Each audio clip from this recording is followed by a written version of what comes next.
Méditons avec la communauté des disciples du Christ vivant en ce mercredi 22 janvier 2025, deuxième semaine du temps ordinaire, année liturgique C.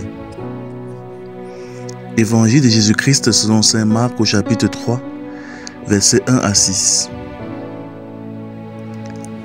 En ce temps-là, Jésus entra de nouveau dans une synagogue. Il y avait là un homme dont la main était atrophiée.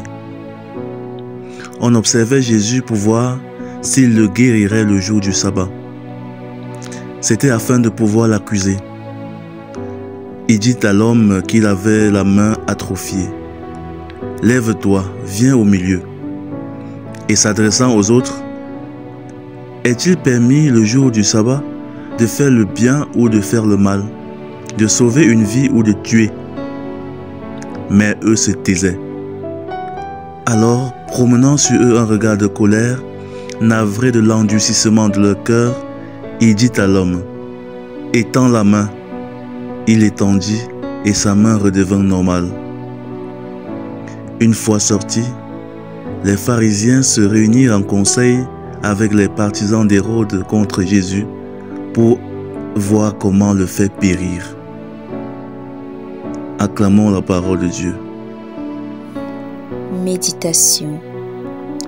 Frères et sœurs bien-aimés dans le Seigneur, rendons grâce à notre Dieu pour son amour incommensurable et sa bonté infinie.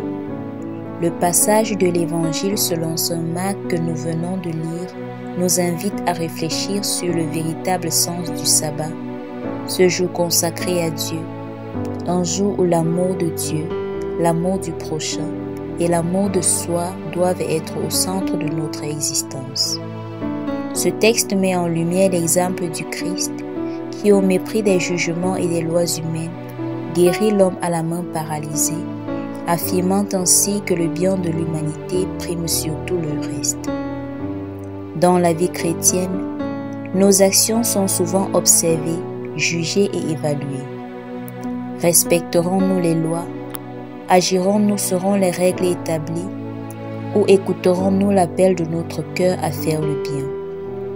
Cependant, au-delà des jugements et de la pression sociale, il est essentiel de comprendre que ce qui doit véritablement nous motiver, c'est de faire le bien pour la gloire de Dieu.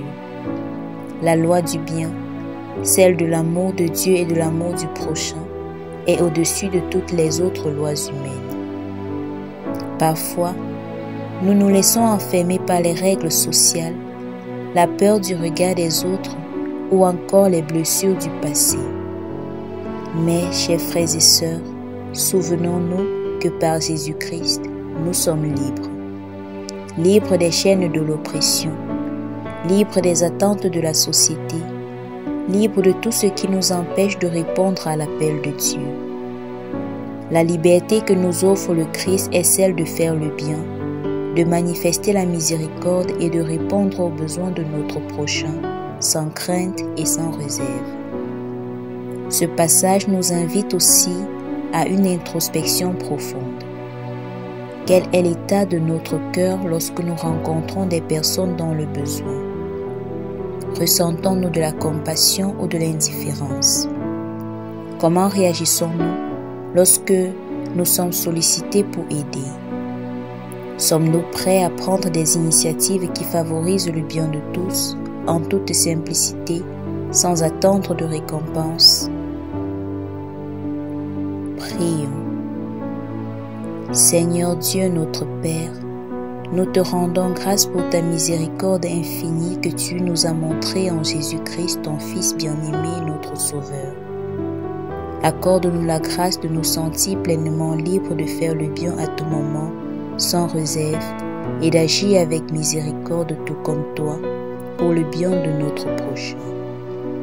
Inspire-nous à poser des bonnes actions, à tendre la main à ceux qui en ont besoin, et à rendre témoignage de ton amour en chaque geste.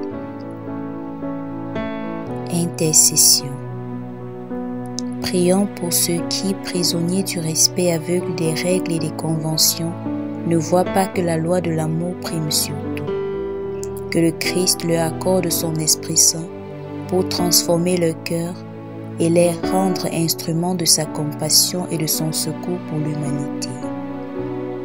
Vierge Marie, Mère du Christ, intercède pour nous auprès de ton Fils. Exercice spirituel.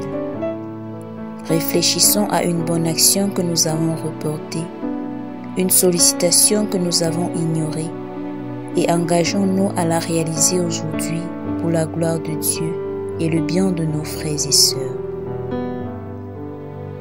Loué soit Jésus-Christ.